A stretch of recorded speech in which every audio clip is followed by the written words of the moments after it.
James Milton Abbott, obnoxious in victory, sullen in defeat. These words were often used to describe Jim's competitive nature, whether in pool, cards, shuffleboard, or golf. They were coined by an old friend, David Schiller, who coincidentally was the same age as Jim. They were both born in February of 1948.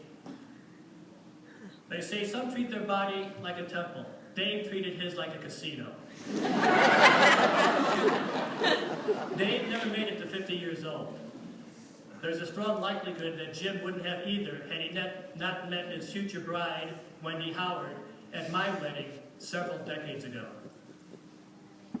More recently, Jim and I would joke that our life expectancy at birth was 66 years, and having reached that, we're now playing with the house's money. The sad fact is Jim was only able to enjoy that for about a year and a half.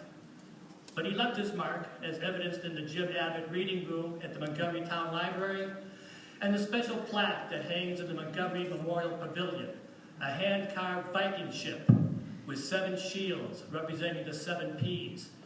The 7 Ps being proper prior preparation prevents piss-poor performance. Apparently, Jim's last words here on Earth were, remember the 7 Ps.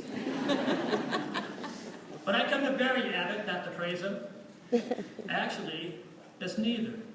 The best I can figure, my purpose here is to try to explain to you folks why he may have wanted to donate his body. Why, to try to help you understand Jim Abbott. I mean, are you kidding me? I mean, good luck with that one. The best I can figure is that he didn't really volunteer this, but that the cardiac crew was fighting it out with the pulmonary people for first dibs to his body.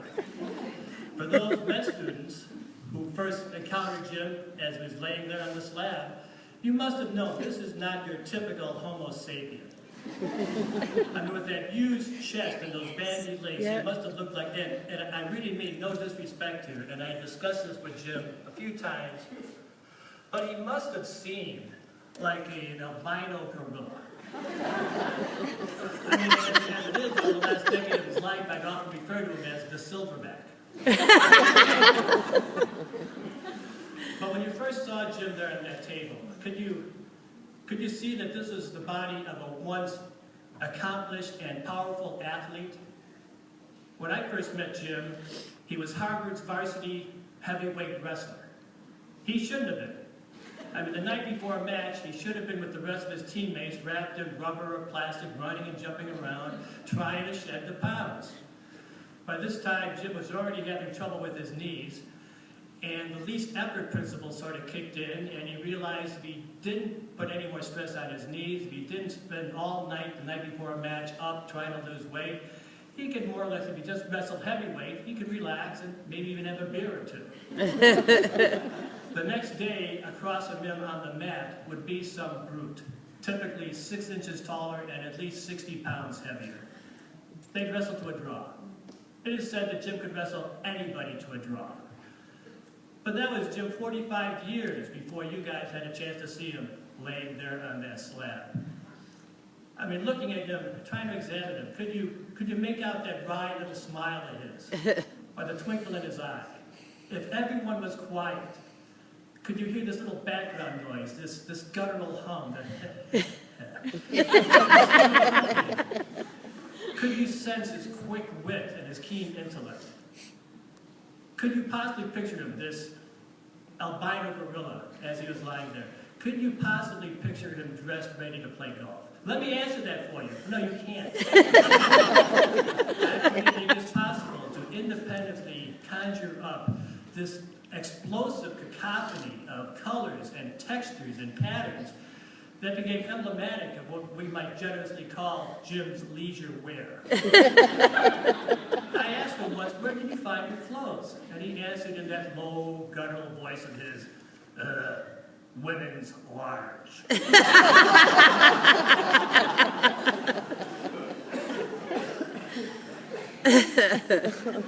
I visited Jim in the hospital not long before he passed on. And what I'm about to say next, some may find shocking, so I want to make sure everyone is prepared. His hair was perfect. I mean, that was really, unexpected and somewhat disorienting. But after I recovered myself, we had a nice, productive discussion, largely about mortality. In terms of what we are here today for, why you might choose to donate, I sort of searched my memory banks, and I've come up with a couple of examples, both from the Star Trek universe, I think is the next generation. The first would be the Klingons, who were a very robust alien hominid species, who nevertheless had a spiritual side and they had a belief in the afterlife. But as for the body, once it had died, once that spirit had left, and I quote, "It is an empty shell. Dispose of it as you will." There's a logic to that philosophy, and if you hold it, well then donating your body really is a no-brainer. The other example were the nanites. And this is a microscopic, artificial life form that described man as an ugly bag of mostly water. Now, the bag of mostly water, you have to admit, is a somewhat, not only an apt metaphor, but it's not a fair description of much of life on Earth. And once you accept bag of mostly water, the fact that these nanites think you're ugly is inconsequential. And what to do with this bag of mostly water once it is inanimate? Well, you go back to the Klingons, who had a pretty strong argument.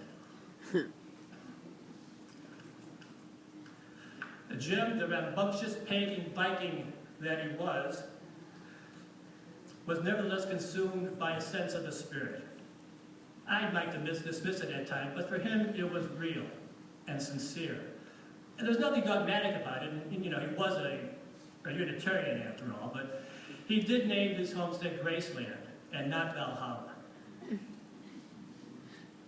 As our conversation proceeded, we eventually came across an old rock song, "And When I Die," which was written over 50 years ago by a very young Laura Nyro and popularized by Three Dog Night.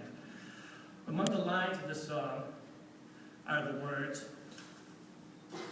"I can swear there ain't no heaven, and I pray there ain't no hell. But I'll never know by living, only my dying will tell."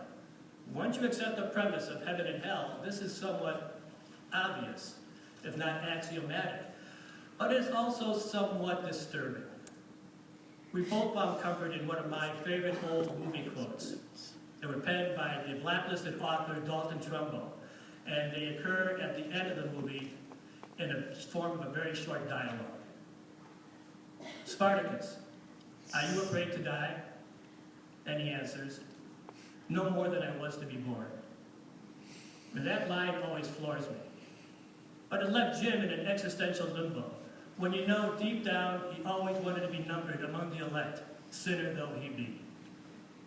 While preparing this, it occurred to me that convocations such as this one are the closest we moderns come to what in the early Christian church was the process of canonization, that is, to declare someone a saint. Now stay with me here, I did a little research.